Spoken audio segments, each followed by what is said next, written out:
Bom dia, irmãos, paz seja convosco. Vamos à nossa 70ª aula da nossa escola bíblica online. Estamos aí caminhando devagar, mas nós vamos chegar lá, né? Vamos até o final. Nós, a aula passada, falamos sobre a prisão de Paulo e Silas, né? Que eles estavam lá na Tessalônica, foram perseguidos, né? Tiveram que sair de lá e agora eles vão para Bereia, né?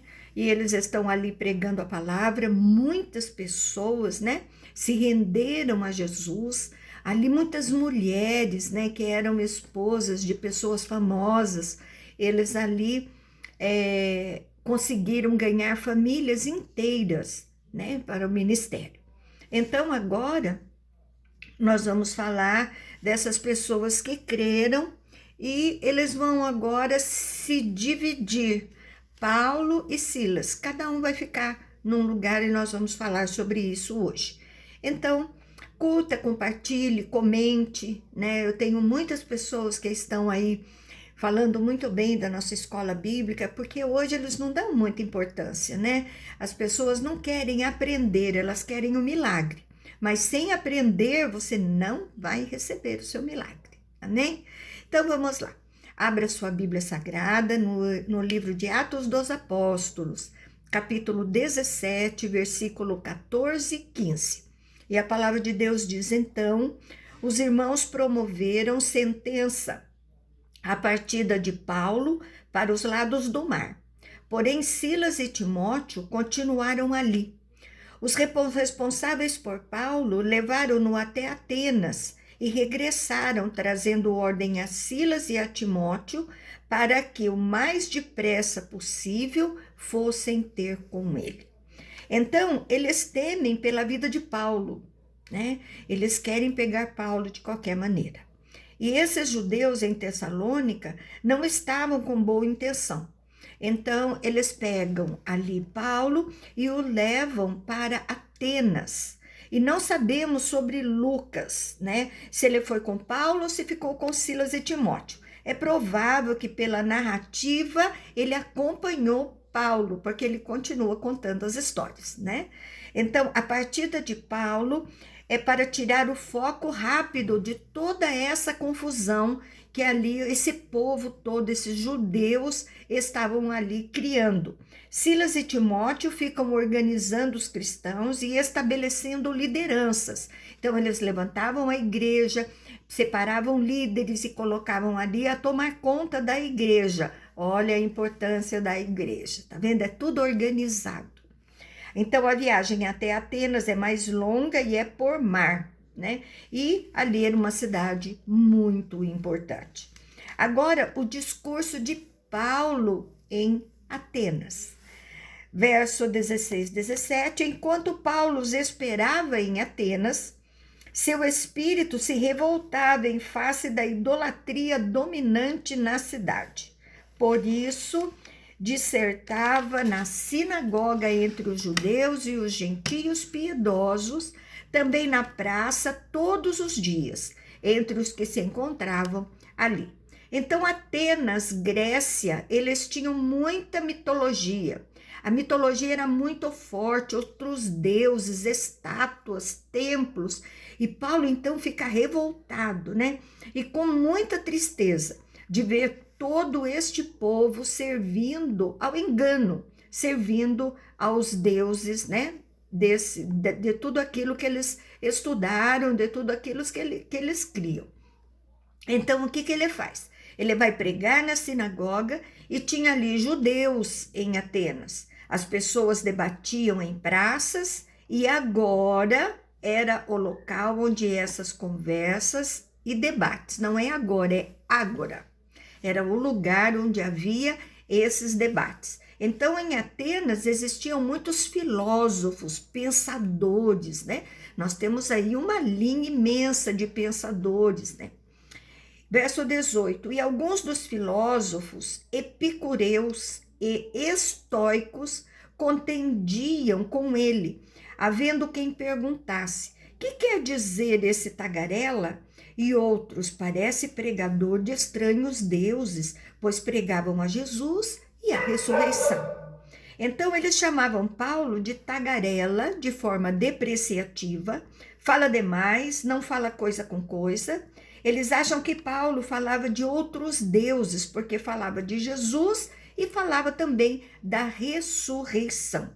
Então, o efeito do evangelho.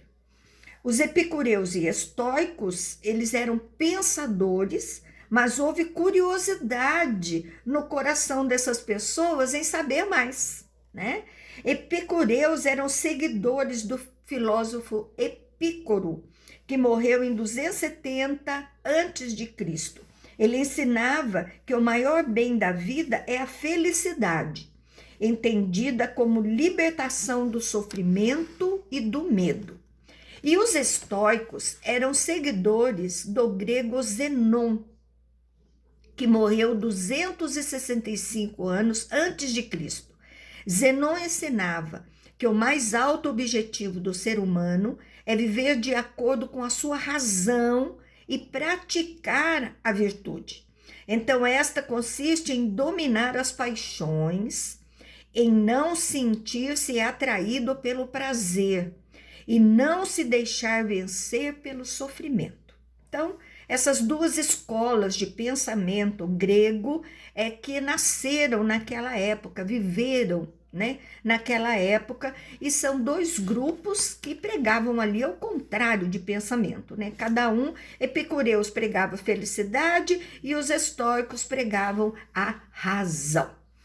Agora, no verso 19 e 20, então, tomando-o consigo, o levaram ao Areópago, dizendo: poderemos saber que nova doutrina é essa que nos ensina?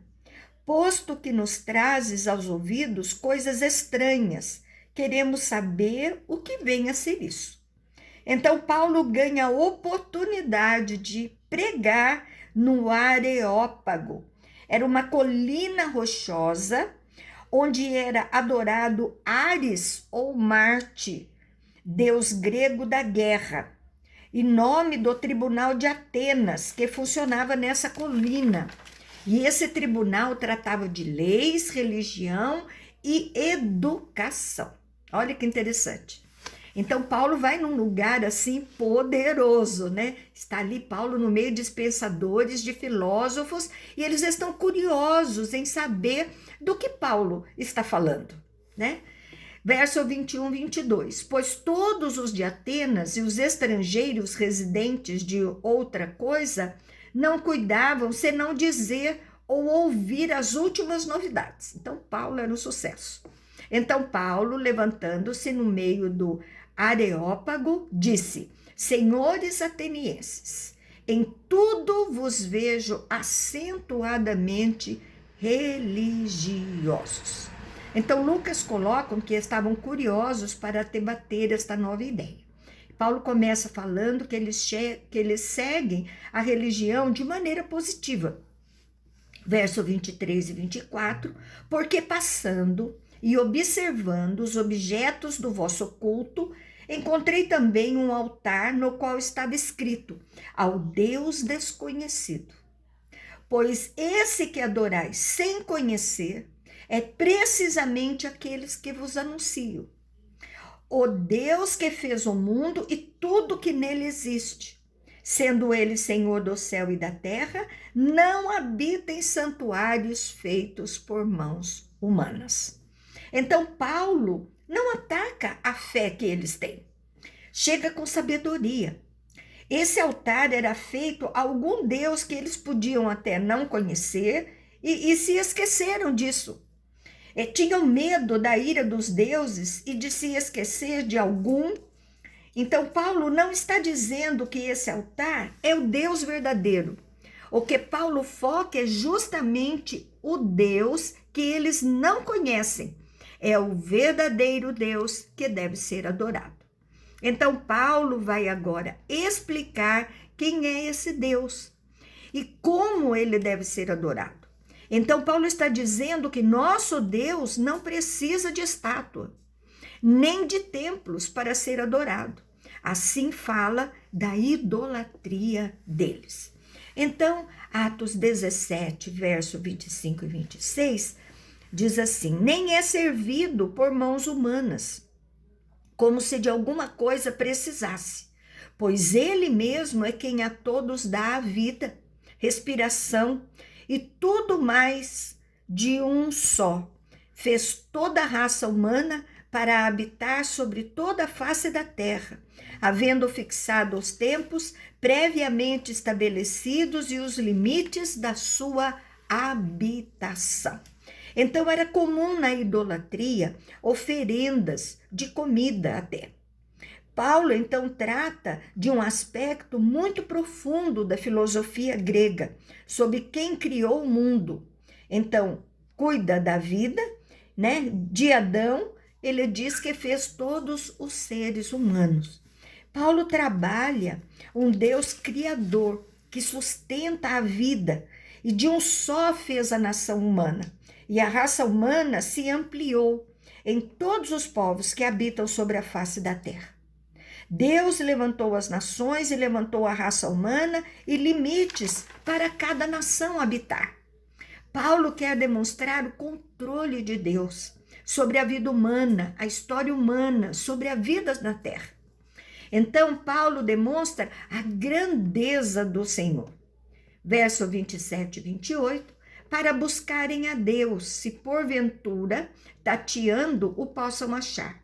Bem que não está longe de cada um de nós, pois nele vivemos e nos movemos e existimos, como alguns dos vossos poetas têm dito, porque dele também somos geração. Então, Deus fez tudo isso para os povos buscarem a ele. O ser humano tem que buscar a Deus, mas está em trevas. Pela maldade do ser humano, ele anda na escuridão, perdido na escuridão, tateando, né? Alguém cego que vai se encostando com as mãos nas coisas, tentando encontrar. Apesar do ser humano tatear para buscar a Deus, ele não está longe. A aproximação de Deus ao homem. Então, Paulo quer dizer que Deus está junto de nós, né? Então, Paulo usa 3 citações pagãs que esses filósofos tinham conhecimento. Olha a sabedoria de Paulo. Paulo não quer dizer que esses escritos estão certos, porque estavam ligados a Zeus, o maior dos deuses deles. Os filósofos escreviam para Zeus. Então, Paulo está explicando o Deus verdadeiro, mostrando que o Deus desconhecido é esse Deus todo-poderoso que governa, somos gerações que ele formou.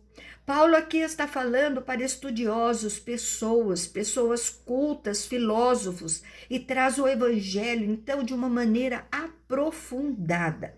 Não eram ignorantes, né? Muitos deles ali talvez estivessem por curiosidade, mas a maioria deles que ali estavam naquele local eram todos filósofos, eram todos muito cultos, muito estudados, né? E Paulo também era muito culto, muito estudado, mas Paulo era um homem sábio. Verso 29 e 30, sendo, pois, geração de Deus, não devemos pensar que a divindade é semelhante ao outro, a prata ou a pedra. Trabalhos pela arte e imaginação do homem. Ora, não levou Deus em conta os tempos da ignorância. Agora, porém, notifica os homens que todos, em toda parte, se arrependam. Depois de falar da grandeza de Deus, agora ele diz que esse Deus não deveria ser representado em imagens. Paulo diz que antes de conhecer esta verdade eram ignorantes. E sobre ela agora tomam conhecimento através do evangelho. E essa notificação deve gerar arrependimento, que vai gerar salvação. Verso 31 e 32, porquanto estabeleceu um dia em que há de julgar o mundo com justiça, por meio de um varão, que destinou e acreditou diante de todos, ressuscitando-o dentre os mortos, Quando ouviram falar da ressurreição dos mortos, uns escarneceram e outros disseram: a respeito disso te ouviremos numa outra ocasião. Então Paulo trabalhou o arrependimento e devem ter cuidado com a sua ação, porque vai ter juízo de Deus. Então, através de Jesus Cristo, tudo isso vai acontecer. Então, Paulo apresenta Jesus agora como Rei dos Reis. Então, alguns zombaram e outros deixaram para depois o efeito da pregação. Verso 33, 34, a essa altura, Paulo se retirou do meio deles. Então, houve, porém, alguns homens que se agregaram a ele e creram. Entre eles estava Dionísio, o Areopagita, uma mulher chamada Damaris, e com eles outros mais. Então, alguns se converteram e outros zombavam. A Areopagita é que trabalhava no Areópago, ali o lugar onde eles estavam reunidos. Eram pessoas importantes que se converteram, mas não ouviremos sobre eles mais. Não ouviremos mais falar sobre eles. Agora, nós vamos entrar no capítulo 18 do livro de Atos dos Apóstolos. Então, aqui, nós, no último capítulo, o capítulo 17, nós falamos da passagem de Paulo por Atenas, né, na sua segunda viagem missionária já. Então, agora, Paulo vai a Corinto. Então, Atos 18, verso 1 e 2, depois disso, deixando Paulo Atenas, partiu para Corinto, e lá encontrou certo judeu chamado Áquila, natural de Ponto, recentemente chegado da Itália com Priscila, sua mulher, em vista de ter Cláudio decretado que todos os judeus se retirassem de Roma. Paulo aproximou-se deles. Então, Paulo agora vai para a cidade de Corinto. Temos agora novos personagens, Priscila e Áquila, que ajudaram muito Paulo. Você deve se lembrar, né, de ter ouvido já pregações, incluindo esses nomes. Lucas nos mostra o encontro deles. E na época, o imperador Cláudio, né, o imperador romano, ele decretou que os judeus saíssem de Roma. Nos momentos de perseguição, as pessoas se encontram e fazem uma obra grandiosa. Então, é possível que Priscila e Áquila já fossem cristãos, porque chegam e começam a colaborar com Paulo, sem menção da sua conversão. Então, Corinto era uma cidade importante, capital de uma região chamada Acaia. Então, era uma cidade bem importante, de bom nome, né? Uma cidade próspera, né? Mas como uma cidade grande, uma cidade boa. Verso 3 e 4, e posto que eram do mesmo ofício, passaram a morar com eles. E ali trabalhava, pois a profissão deles era fazer tendas. E todos os sábados discorria na sinagoga, persuadindo tanto judeus como gregos. Tinham a mesma profissão, que ajudou Paulo e os aproximou. Então, a pregação era de sábado, primeiro na sinagoga, sempre onde haviam judeus e gregos, né? E observe que nesse período Paulo trabalhava também. Versos 5 e 6, e quando Silas e Timóteo desceram da Macedônia, Paulo se entregou somente à palavra, testemunhando aos judeus que Cristo é Jesus. Opondo-se eles e blasfemando, sacudiu Paulo as vestes e disse-lhes: sobre a vossa cabeça o vosso sangue. Eu dele estou limpo e desde agora vou para os gentios. Então Silas e Timóteo, por conta da perseguição na Macedônia a Paulo, eles ficaram e Paulo vai para Atenas. Então depois de Corinto, ali e depois vão para Corinto. Paulo pede para eles que venham encontrá-lo mais rápido possível. E agora eles chegam até onde está Paulo. Paulo recebeu ajuda da Macedônia, podendo se entregar ao ministério, e não somente aos sábados, eles ajudavam muito os missionários, os pregadores.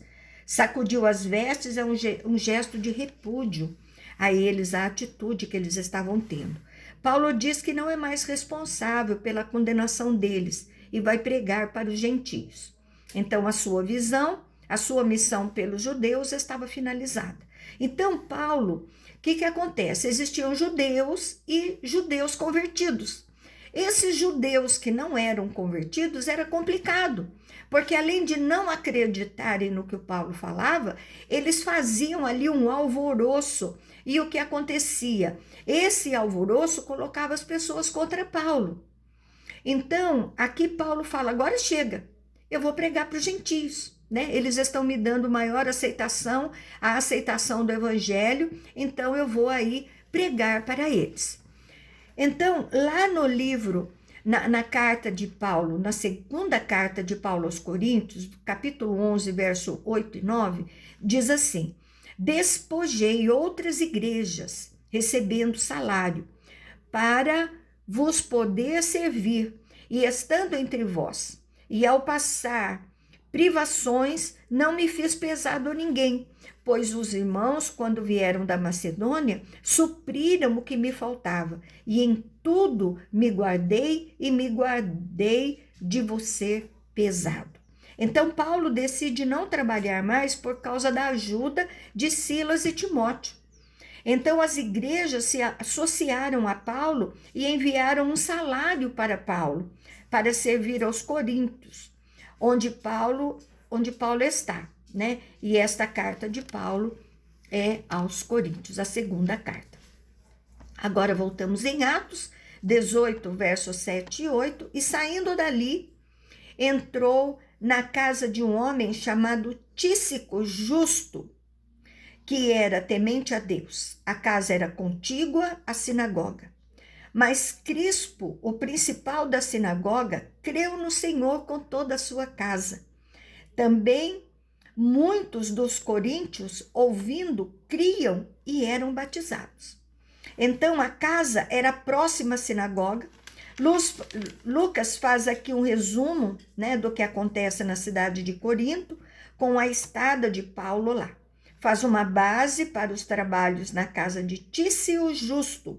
E Lucas registra a conversão de Crispo e sua casa junto com os gentios. Então, Lucas nos mostra a palavra se espalhando, né, entre os judeus e os gentios. Temos aqui o crescimento da igreja. Tiveram muitas dificuldades. Tem líder de sinagoga, gentios, judeus, gregos, uma salada de pessoas, né? E cada qual como que cria no seu passado. Então, olha só, verso 9 a 11, e teve Paulo durante a noite uma visão, em que o Senhor lhe disse, não temas, pelo contrário, fala e não te cales, porquanto eu estou contigo e ninguém ousará fazer-te mal, pois tenho muito povo nesta cidade. E ali permaneceu 1 ano e 6 meses, ensinando entre eles a palavra de Deus. Então Paulo tem um sonho e Jesus fala com ele. Mesmo com a perseguição dos judeus, ele ainda permaneceu 1 ano e 6 meses lá. Por que Jesus apareceu para Paulo? Será que ele estava desanimado com as perseguições, querendo ir embora dali, cansado das viagens? Nós vemos que o Senhor está com ele e conosco quando fazemos a obra e nos encoraja. A obra está no controle de Deus. As perseguições têm limites e é dada pelo próprio Deus. Então, se formou ali uma igreja grande e forte. Amém? Nós vamos parar por aqui hoje, né? Falamos bastante, você tem bastante assunto aí para estudar. Então, aqui Paulo enfrentando muitas dificuldades, nós enfrentamos muitas dificuldades, né? Perseguições também, mas o Senhor é conosco, não podemos esquecer disso. Então, que você tenha gostado da aula. Curta, compartilhe, envie para os seus amigos, parentes, a todos quanto você conheça, porque eles também precisam aprender a palavra de Deus, a ter noção daquilo que Jesus representa para a humanidade. Amém? Tenha um excelente domingo, aí junto com seus familiares. Continua guardadinho e um beijo grande no seu coração.